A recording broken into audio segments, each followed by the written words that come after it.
Baik, terima kasih Tanti dan pendengar, selamat sore diucapkan untuk Anda yang masih terus mendengarkan Medan Sore ini, program Satu RRI Medan, kanal informasi dan inspirasi. Selamat sore, salam sehat untuk kita semua, untuk pendengar yang masih setia aktif dengarkan di RRI Digital maupun streaming langsung melalui rri.co.id pendengar. Dan senang sekali sore hari ini kita akan kembali ikuti dialog kentongan pendengar edisi hari ini Senin 20 November 2023 dengan topik sanitasi aman, dan kita akan ngobrol dengan dua narasumber yang sudah hadir. Salah satunya di studio podcast kita ada Ibu Rina Anissa dari Urban Sanitation Specialist USAID IWAS Tangguh Sumatera Utara, dan juga telah bersama kami di live streaming Zoom kita ada Bapak Profesor Dr.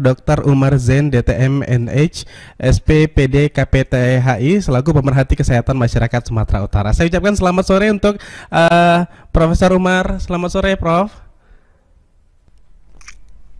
Selamat sore, Prof. Umar. Halo, selamat sore, Prof. Umar. Selamat sore. Iya, apa kabar, Prof. Umar?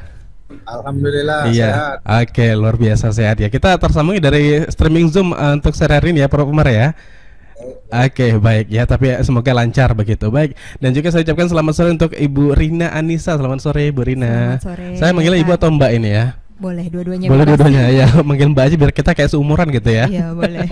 Sehat, Mbak? Sehat, Kabar baik ya, alhamdulillah. alhamdulillah luar biasa baik ya. Dan juga pendengar, seperti yang Ricky ucapkan tadi bahwa kita akan membahas topik sanitasi aman untuk edisi hari ini, dan juga untuk Anda yang ingin bergabung memberikan tanggapan pertanyaannya sore hari ini boleh dipersilakan dari WhatsApp Pro 1 0811 616 943 atau dari layanan telepon kami di nomor yang sama pendengar 0811 616 943, dan juga Anda bisa saksikan atau tonton langsung apa yang Anda dengar streaming dari RRI Net Medan. Kita juga streaming langsung di YouTube. Anda juga bisa boleh kirimkan komentar Anda melalui kolom komentar yang ada di live streaming YouTube kita @rri_net_medan ya. Silakan kirimkan tanggapan Anda, dan juga ingin bertanya langsung bersama narasumber dipersilakan dari layanan telepon kami 0811 616 943. Baik, saya awali bersama dengan Mbak Rina dulu nih ya.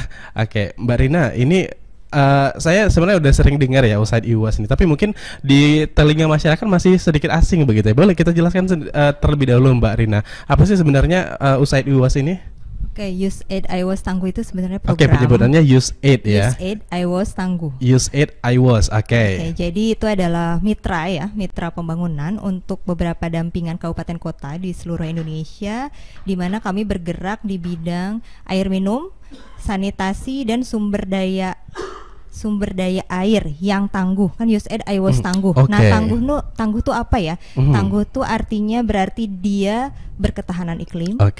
Kemudian memperhatikan kesetaraan gender, GESI, aspek GESI, dan tentunya aspek inklusivitas sosial. Jadi air minum, sanitasi, sumber daya air tapi yang tangguh. Luar biasa. Berarti ini memang berkaitan dengan masyarakat pastinya begitu ya.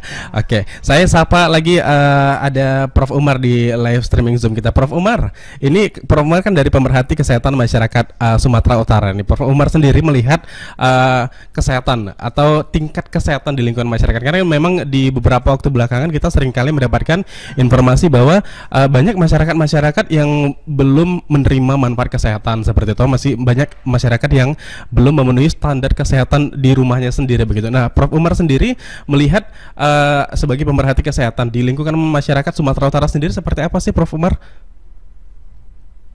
Ya, kalau di lingkungan perkotaan, umumnya sudah bagus, karena sumber airnya bagus ya.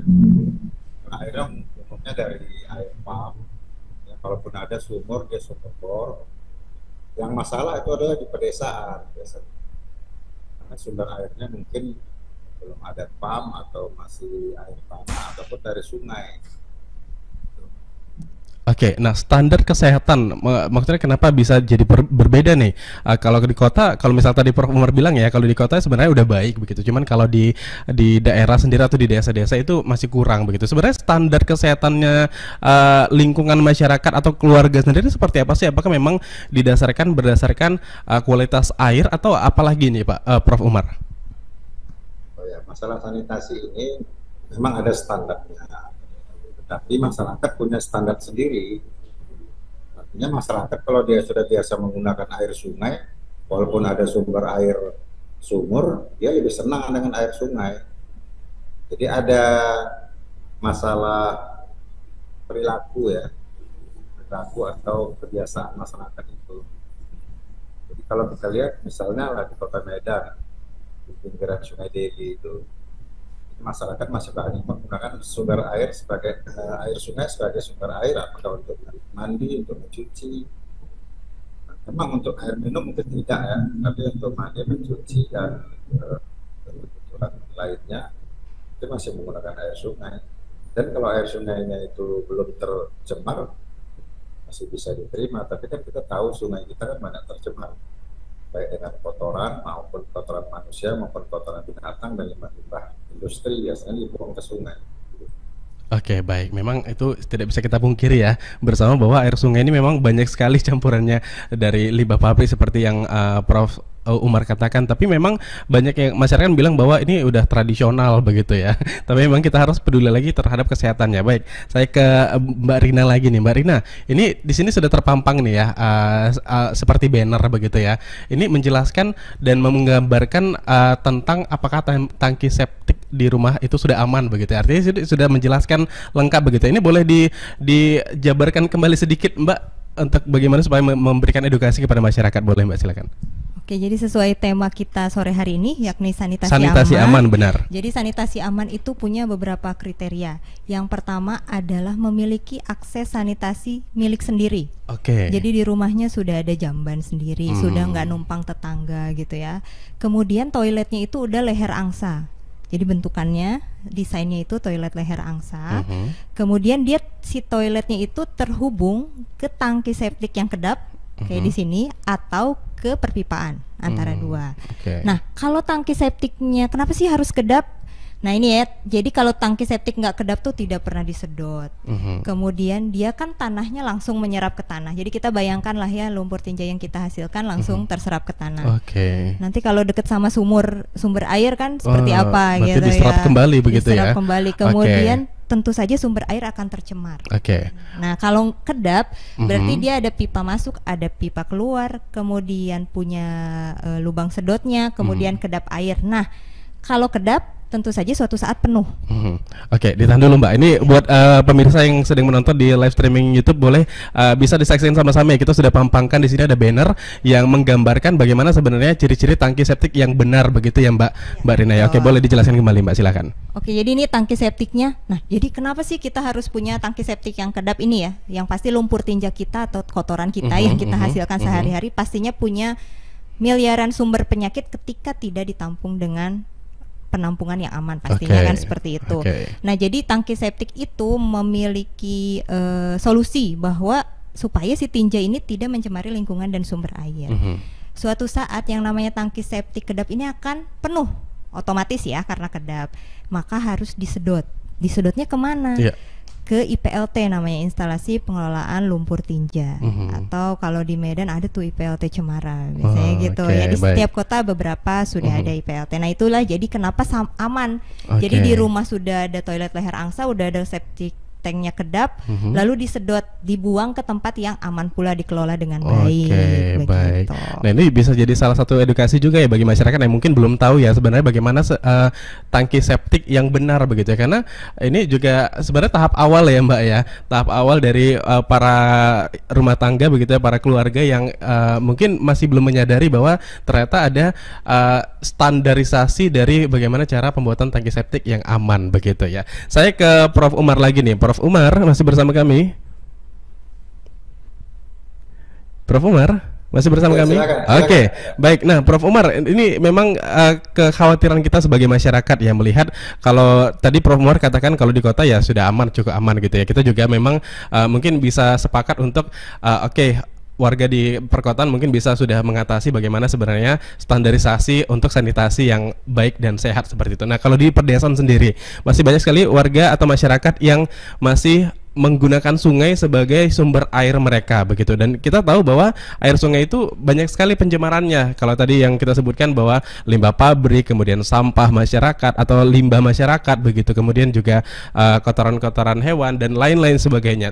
Ini ada nggak sih imbauan kepada masyarakat agar benar-benar beranjak dari sungai ke sanitasi, atau kalau tadi Mbak Rina katakan bahwa memiliki jamban sendiri begitu ya, kamar mandi sendiri begitu, Prof. Umar?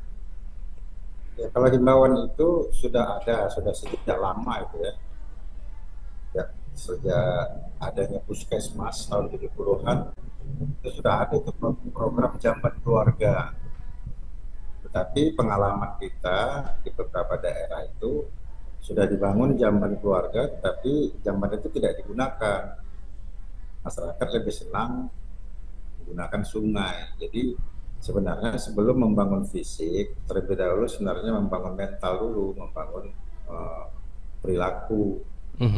Tetapi kita tahu untuk merubah perilaku ini tidak mudah, ya. Karena merubah perilaku berarti merubah kebiasaan. Kalau dia sudah kebiasaan dari kecil sudah menggunakan sungai sebagai tempat buang air besar, ketika dia diberikan jamban, dia merasa risih di situ. Bahkan mungkin tidak bisa ada BAB di situ. Jadi itu masalahnya. Jadi penyuluhan dulu yang penting, mengerti dulu, paham dulu, dan mau dulu dia merubah kebiasaannya, baru kita bangun secara fisik. Itu yang kendala. Iya. Oke, baik. Nah, ini kalau misalnya kita tanyakan lagi gitu ya kepada masyarakat, mungkin terkendala di airnya susah gitu. Kenapa memilih sungai gitu ya? Karena mungkin untuk akses airnya susah ini Pak, begitu. Ada komentar-komentar seperti itu. Nah, ini apakah memang sesulit itu untuk mendapatkan air bersih bagi masyarakat di pedesaan Pak, atau bagaimana Pak, Prof. Umar? Ya, bagi kita yang belum melihat kondisinya langsung, mungkin agak sulit membayangkannya, tetapi saya dulu pernah tugas di sebuah desa, waktu saya tugas di Puskesmas.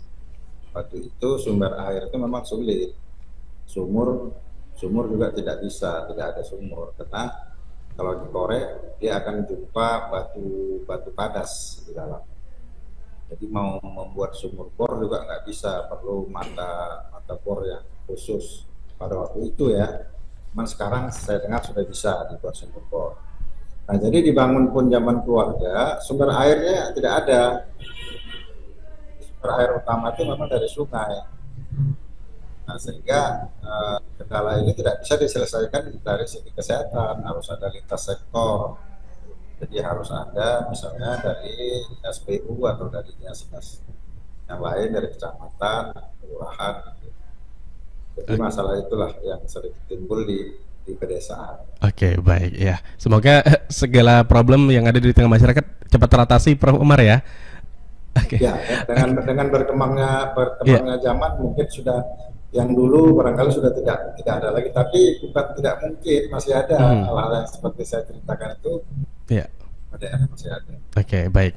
Saya ke Mbak Rina lagi. Mbak Rina, ini sejauh ini USAID IWAS gitu ya, penyebutannya benar ya? Nah, USAID IWAS Tangguh ini udah sejauh mana sih dilakukan untuk meningkatkan sanitasi aman di Sumatera Utara sendiri, Mbak Rina? Oke, baik. Kalau sanitasi aman, betul kata Prof. Umar tadi ya, namanya sanitasi tentu tidak bisa dipisahkan dari sumber airnya tersebut ya, makanya kita juga integrasi antara sumber daya air minum maupun sanitasinya. Untuk sanitasi sendiri, untuk menciptakan sanitasi aman tentunya nggak cuma satu aspek, tidak cuma hanya operasional infrastruktur saja, ada regulasi, ada finansial, ada kelembagaan, macam-macam lah. Nah, kami itu dari Sumatera Utara, dari 33 kabupaten kota ini ada 5 yang menjadi dampingan kabupaten kota kita, di mana kita melakukan pendampingan melalui penguatan kapasitas operator air limbah domestiknya, bisa di dinas, bisa di UPTD, bisa di PDAM ya.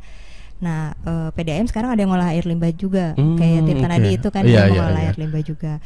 Nah, kemudian selain itu juga ada aspek-aspek ke masyarakat. Nah, jadi kami memiliki wilayah hotspot Jadi satu kelurahan setiap 6 bulan di kabupaten kota dampingan kami, di mana di dalam hotspot tersebut, di kelurahan tersebut kita membuat peta lingkungan. Jadi di peta lingkungan kita tahu nih tangki septik masyarakat mana yang tidak kedap. Kemudian kita koordinasikan ke kelurahan, kecamatan dan seterusnya ya ke atas gitu, ke dinas yang terkait. Kemudian kita juga ada pemicuan untuk STBM, sanitasi total berbasis masyarakat. Kemudian pengenalan CTPS, cuci tangan pakai sabun. Itu mungkin perilaku-perilaku yang kita perkenalkan kepada masyarakat. Cuman karena wilayahnya satu kelurahan gitu ya, mungkin semoga itu bisa menular ya ke kelurahan-kelurahan lain seperti itu. Nah, itu daerah dampingannya sendiri di daerah mana aja, Mbak? Kalau di Sumatera Utara ada Medan, Deli Serdang, Simalungun, Siantar dan Binjai. Kalau misalnya dari USAID IUS ini untuk melakukan sosialisasi ke masyarakat, apa sih sebenarnya yang diedukasi ke masyarakat, Mbak? Jadi kalau kami itu biasanya kalau sosialisasi masyarakat kan kadang-kadang susah ya. Jadi kami itu melakukan pengkaderan dulu kepada kader-kader di masyarakat itu sendiri. Nanti kader-kader itulah yang akan berdiskusi kelompok, jadi kecil-kecil gitu. Nah terus mereka lah nanti masyarakat sekitar yang membuat peta lingkungan sendiri. Saya sumber airnya dari mana? Saya tangki septiknya kedap apa tidak? Saya masih BABS nggak ya? Kadang-kadang ada yang punya jamban seperti tadi Prof. Umar bilang udah punya jamban tapi tetap aja buangannya ke sungai langsung atau ke kali gitu kan.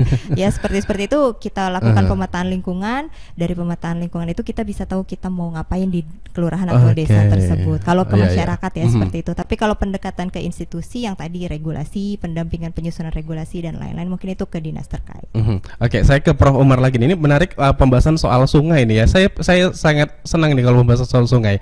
Prof Umar, ini kalau kita tahu bahwa sungai-sungai di Kota Medan sendiri banyak sekali problemnya, banyak sekali permasalahannya, mulai dari limbah yang menumpuk begitu kan, sampah yang berserakan di mana-mana, dan ini masih menjadi sumber utama untuk masyarakat menggunakan air untuk mandi, mencuci dan lain-lainnya sebagai macam. Tapi apakah dari kita sendiri ada program untuk pembersihan sungai sepenuhnya begitu? Karena mungkin kita tidak bisa kita tidak bisa menghentikan secara mutlak bahwa masyarakat jangan ke sungai lagi gitu. Sementara itu adalah salah satu sumber yang paling dekat dengan masyarakat begitu, Prof Umar. Ya, sebenarnya sungai itu memang sumber air, sumber daya air alamiah. Ya, sebenarnya aslinya sungai itu kan bersih. Apalagi di hulunya sana kan umumnya bersih. Tetapi makin ke hilir, makin terjadilah kontaminasi. Jadi masyarakat yang menggunakan air sungai itu juga mengotori sungainya sendiri, seperti buang air besar itu kan. Nah, kalau tidak kan sebenarnya sungai itu memang layak untuk digunakan sebagai untuk kebutuhan pada mandi, mencuci itu masih bagus. Nah, kemudian juga orang membuang sampah ke sungai itu sampai sekarang. Kalau diperhatikan di Titi itu, di Medan kan banyak Titi ya. Pagi-pagi itu banyak yang buang sampah itu melalui Titi itu ke sungai. Walaupun sudah ada himbauan di Titi itu, tulisan dilarang buang sampah ke sungai, tapi itu sepertinya buta huruf semua orang itu. Ya. Nah, jadi masalahnya perilaku masyarakat ini, buang sampah ke sungai, kadang-kadang nggak jumpa sungai, dia buang sampah di depan rumah orang kan dibuang sampah. Itu sangat menyebalkan begitu ya, kesal gitu ya. Ya, itu di Kota Medan, Kota Medan yang metropolitan itu masih banyak. Jadi intinya adalah perilaku. Jadi seperti yang dikatakan Mbak Rina itu, walaupun memang banyak lembaga-lembaga yang sudah membantu masyarakat, namun kalau perilaku masyarakat itu tidak berubah, itu tidak bisa kita harapkan manfaatnya maksimal. Dan untuk merubah perilaku itu tidak sebentar. Seperti perilaku cuci tangan itu aja kan, sampai cuci tangan pakai sabun aja yang ngajar kita tuh Amerika yang ngajar kita cuci tangan. Padahal kita dari dulu nenek moyang kita sudah mengajarkan cuci tangan itu ya. Walaupun tidak pakai sabun, tinggal menggunakan sabun aja. Tetapi sampai saat ini bagaimana cuci tangan yang baik itu, ketika COVID lumayan lah karena terpaksa kan, masih banyak. Tetapi setelah badai COVID berlalu kembali lagi. Nggak peduli lagi tuh, bahkan mau makan pun kadang-kadang tidak cuci tangan. Iya, oke. Artinya memang sebaik apapun fasilitas yang diberikan kepada masyarakat, sebersih apapun air sungai begitu, tapi kalau memang perilaku masyarakat yang kerap kali membuang sampah sembarangan begitu kan, abai terhadap kesehatan, abai terhadap lingkungan, itu sama aja bohong gitu ya, sama dengan nol begitu ya Mbak Rina ya. Oke, saya ke Mbak Rina lagi nih. Mbak Rina, ini kalau misalnya kita berbicara soal peningkatan layanan sanitasi aman ini, nah atau layanan lumpur tinja terjadwal ini kan kemudian salah satu cara efektif ya. Ini boleh dijelaskan terkait hal tersebut ini Mbak Rina? Oke, tadi kan terkait dengan tangki septik yang kalau misalnya kedap berarti dia akan penuh. Oke. Kalau penuh kan ya segitu-gitu aja, kecuali tiba-tiba jumlah orang di dalam rumah kita berkurang jauh atau bertambah jauh gitu ya. Mungkin itu tambah cepat atau tambah lambat. Tapi yang pasti itu suatu saat akan penuh.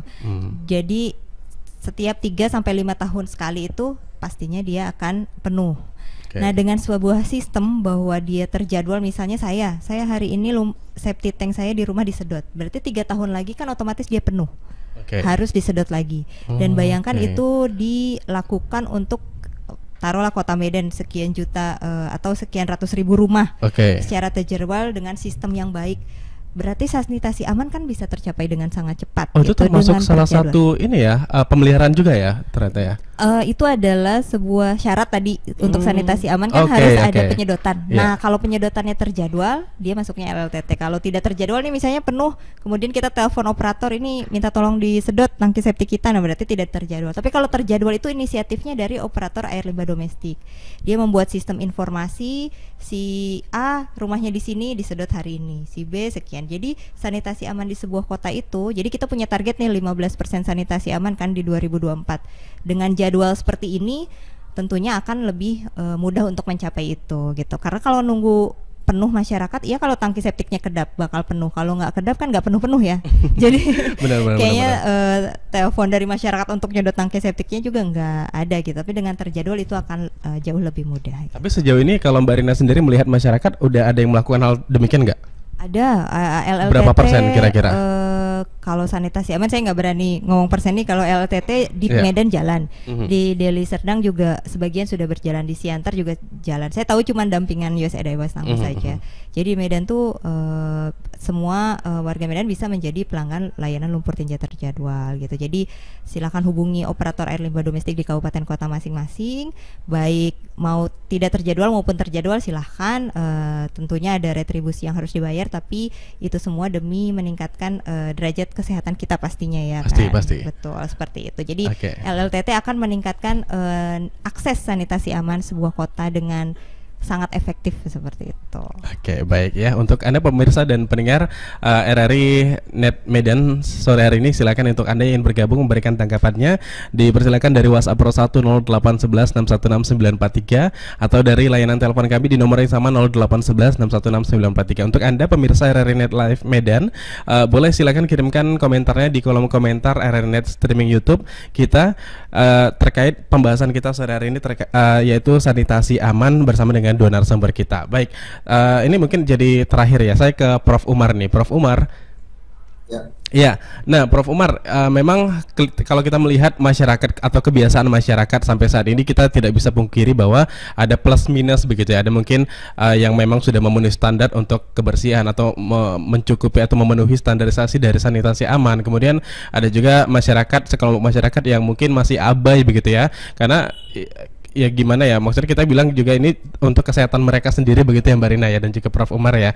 Tapi ya namanya masyarakat berbagai macam pola pikir begitu ya. Banyak sekali masyarakat yang juga abai dan juga masih menolak begitu untuk diberikan edukasi bagaimana sebenarnya menggunakan atau menjadikan hal-hal baik di sekitaran rumah begitu. Nah, ini ada nggak imbauan untuk masyarakat terkait sanitasi aman ini, Prof. Umar, silahkan. Ya, sebenarnya secara teori sudah ada dinyatakan para ahli itu bahwasanya derajat kesehatan masyarakat itu dipengaruhi oleh 4 faktor. Yang paling besar itu adalah faktor perilaku. Baru kemudian ada faktor pelayanan, kemudian faktor genetik, dan satu lagi faktor kebiasaan ya. Lingkungan, faktor lingkungan, faktor perilaku, faktor genetik, dan faktor pelayanan. Jadi yang paling besar itu adalah faktor perilaku dan faktor lingkungan. Nah, lingkungan ini termasuklah lingkungan biologi, lingkungan fisik, lingkungan sosial. Nah, faktor perilaku dan faktor lingkungan ini sinergis ya. Nah, seperti tadi masalah pembuangan kotoran itu menggunakan jambat, itu di situ ada faktor lingkungan dan faktor perilaku. Ada yang perilakunya sudah bagus, lingkungannya tidak memungkinkan, atau lingkungannya sudah memungkinkan tapi perilaku.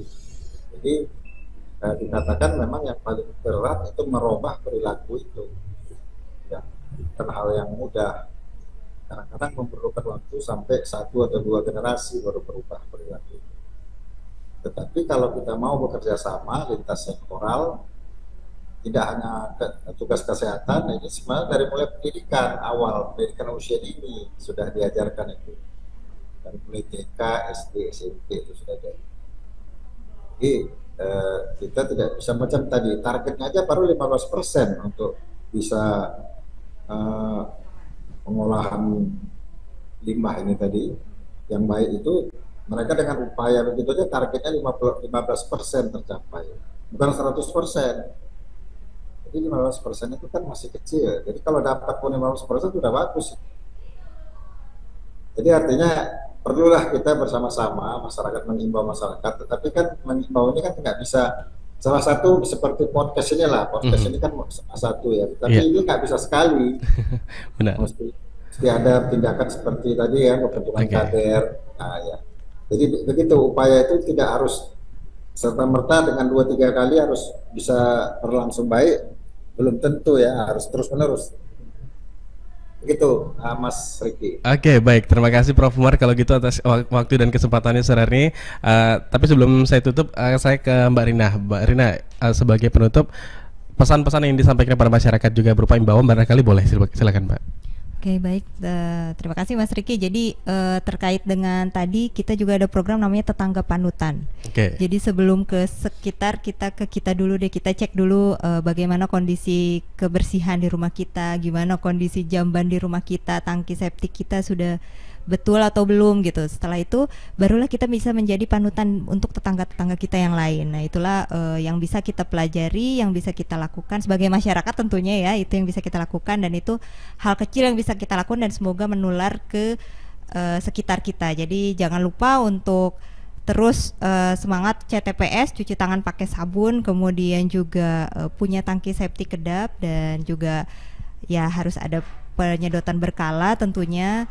Kemudian perilaku hidup bersih sehat itu tentunya saya yakin dengan perilaku hidup bersih sehat derajat kesehatan kita meningkat ya, lingkungan kita bersih, dan tentunya membawa kebaikan untuk kita semua. Oke, baik, terima kasih Mbak Rina. Saya ucapkan terima kasih juga untuk Prof. Umar yang sudah hadir di live streaming Zoom kita sore hari ini, Prof. Umar. Semoga kita bisa ketemu lagi di lain waktu ya, Prof. Umar ya. Baik, terima kasih Mas Riki, Mbak Rina. Iya, baik. Salam sehat Pak Umar. Iya, selamat beraktivitas kembali. Waalaikumsalam warahmatullahi wabarakatuh. Baik, saya ucapkan juga terima kasih untuk Mbak Rina ya udah hadir jauh-jauh. Tadi dari mana sih Mbak Rina? Dari kantor. Dari kantor. Di Medan juga. Ya, terima kasih juga untuk Mbak Rina dan rekan-rekan juga yang hadir di sini udah memberikan edukasi kepada masyarakat. Semoga apa yang kita sampaikan sore hari ini bisa bermanfaat ya Mbak Rina ya, dan juga bisa menjadi pencerahan kepada masyarakat. Baik, akhirnya kita sudah berada di penghujung waktu pendengar untuk dialog kentongan sore hari ini. Saya ucapkan terima kasih untuk pendengar yang sudah bergabung mendengarkan dialog kentongan sore hari ini di Ruang Dengar 94,3 melalui RRI Digital maupun streaming langsung dari RRI.net_Medan. Kita ketemu lagi pada kesempatan berikutnya. Pastikan pendengar tetap bersama kami di Medan sore ini. RRI Digital dengan tampilan baru, berbagai konten kolaborasi dari berbagai program nasional, termasuk siaran visual langsung, siaran radio langsung, daftar putar musik, podcast, berita video, dan berbagai fitur interaksi pengguna dalam permainan. Berbagai konten menarik seperti suka, komentar, dan berbagi, serta obrolan langsung dengan penyiar dan pengguna. Pesan langsung dan fasilitas obrolan pribadi antara pengguna aplikasi juga tersedia. RRI Digital tersedia di Google Store dan App Store. RRI Digital.